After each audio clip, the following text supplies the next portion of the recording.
Diversity is our strength, we are always told, but a new poll has come out suggesting that Brits do not agree with this mantra, and it even shows that Brits have a lower propensity to support high migration and diversity than Americans. This has come out in a new poll. Rafe Heydel-Mankoo, who is with me here, has been speaking about this on GB News. We'll talk about it and look at the details of this poll in just a moment, but first of all, let's just remind ourselves of what Sadiq Khan had to say about diversity in a message he sent to Trump on a podcast recently.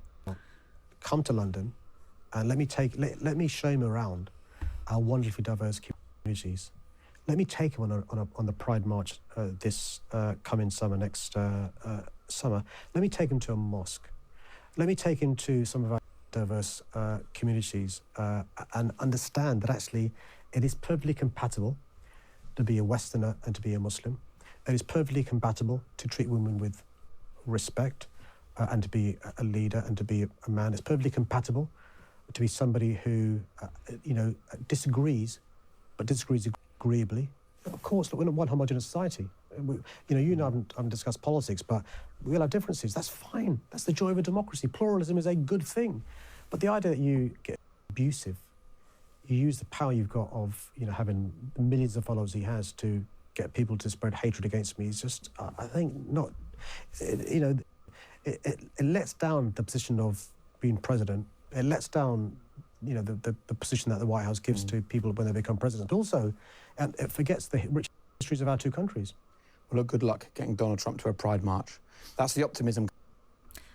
So that was Sadiq Khan there, and one point I wanted to pick up on there is that he said that it is completely compatible to be a Westerner and be a Muslim. But one point that you were raising, Rafe, talking about this new poll when you spoke on GB News, was that actually immigration, where we've brought people in from Muslim countries, is far more of an issue than, say, people who have come here from Judeo-Christian cultures. So do you think Sadiq Khan's got it wrong there? Well, my point was, why are Americans more in favour of diversity and less and immigration than people are over here? And I would say it's because the cultural impact of the immigration America has experienced has been noticeably different. Because the people coming into America tend to be from Latin America, and people from Latin America are usually Christian. Primarily they're Roman Catholic, and so they share similar values. They have a similar understanding of the world because everything that America is based on is essentially even the moral values come down. Even if you're an atheist, your idea in freedom and liberty and the tolerance and respect for others, fundamentally those are Christian principles. What we've had in this country is a very different experience because we've imported in the 21st century people from outside of the Commonwealth to a great degree, but also from parts of Africa and the Middle East and Asia, which have completely different cultural attitudes, practices, and beliefs. So we've seen, for example, a shocking rise in bigotry in this country over the last 20 years, rise in misogyny, rise in anti-Semitism, rise in homophobia. That's not because of the native population. That's because of people who've been brought over to this country. We've seen the importation of Northern Ireland-style sectarianism, which in Northern Ireland was Protestant and Catholic, but we see it here on the streets of the UK between Muslims and Hindus, between Muslims and Jews, between Muslims and Sikhs. So that's why I think the experience here is very different. And we've also, of course, had abhorrent cultural practices brought here to a degree I don't think the Americans understand. So, of course, the shocking rise is the story of the rape gangs, the grooming gangs. We've had the machete attacks, cousin marriage, child marriage, forced marriage. As I like to point out to people, the Metropolitan Police now are able to train their officers in how to detect child abuse rituals linked to witchcraft because of immigration coming here from certain parts of Africa. It's a remarkable situation in which we find ourselves in. And of course, the machete fights and the stabbings as well. A lot of that is, you can trace back to immigrant patterns. So that's why I think the experience here has been so real. Also, in sheer numbers, I think if you look at the percentage of the population that has changed here in America, the impact of immigration has been stronger here than it has there. Yeah. Yeah, absolutely. No, I completely agree. There's a key difference between the kind of people being imported to Britain and those being imported into the US. And a lot of people, every time I raise an issue with us importing men from Afghanistan, given their record on human rights, people are very quick to call me a racist. But I think it's a difficult conversation we've got to have. Let's just take a look at some of the figures from this polling. Go on. Yes, I just want to say that there's also a noticeable difference in the type of Muslim immigrant you get in North America to over here. So I lived in Canada for many years. I traveled to the United States very often, and you don't get the same type of radical extremists in North America. Primarily because, of course, because of the proximity of the UK, it's very easy for people to come here and claim asylum in a way they don't. So America and Canada tended to get the more middle class, professional class Muslims who are very well integrated. I mean, look, there's not to say all Muslims, many Muslims here are integrated too, it should be said, but there's a very sizable minority who aren't. Yes, yes. Okay, let's just have a look at some of the figures here from this polling. So the poll showed that 42% of Brits believe there should be legal challenges to deport those living in the country without permission, whereas just under a third, 33% of Americans thought the same. And another thing that we are seeing is that reform supporters are more in favour of deportations than Trump supporters. So 7 in 10 Trump supporters think that illegal migrants should not be allowed to stay, whereas 8 in 10, or 79%, so roughly 8 in 10, reform voters thought the same. And then just looking at some of the other stats here, so almost 2/3, 64% of the US public believe diversity is a strength to society, compared to less than half of Brits, 49% of Brits. So most Brits are not on board with this notion that diversity is our strength, which we're constantly having rammed down our throats by Sadiq Khan, by Angela Rayner, by Keir Starmer.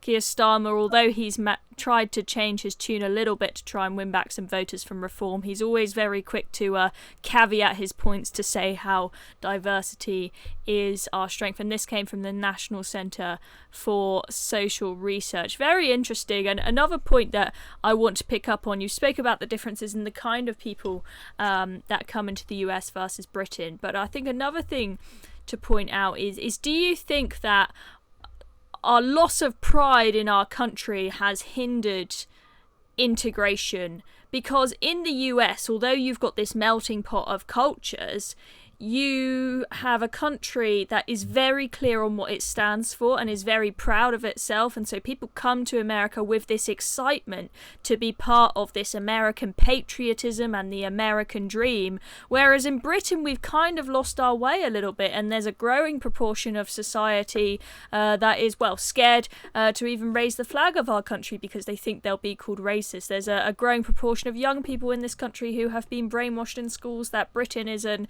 evil colonizer and we should be ashamed to be Westerners. Do you think that has affected our ability to integrate well in this country? Undoubtedly, although it should be said, America is nowhere near as patriotic as it once was. Everything you said held absolutely true until around 10 or 15 years ago. But now, of course, you also see a great deal of the same sort of self-loathing, this replacement of love of nation with national self-loathing.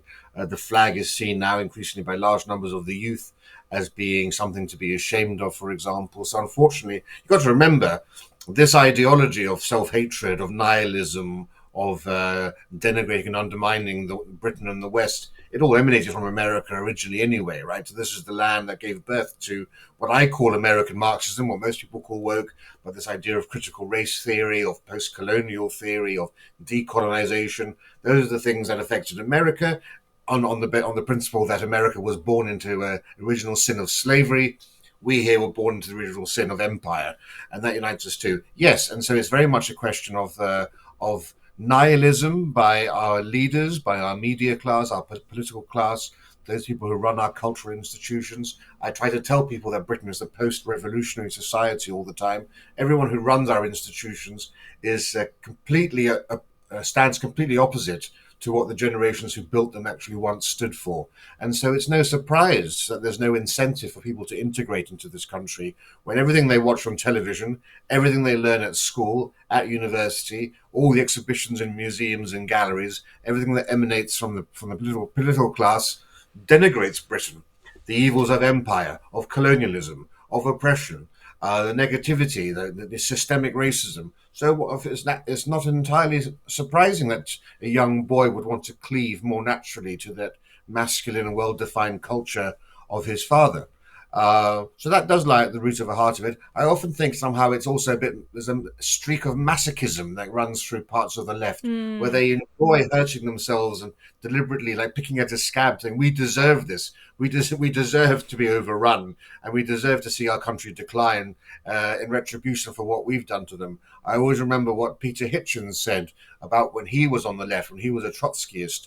He said, when we were on the left, we wanted mass immigration, not because we loved migrants, but because we hated Britain.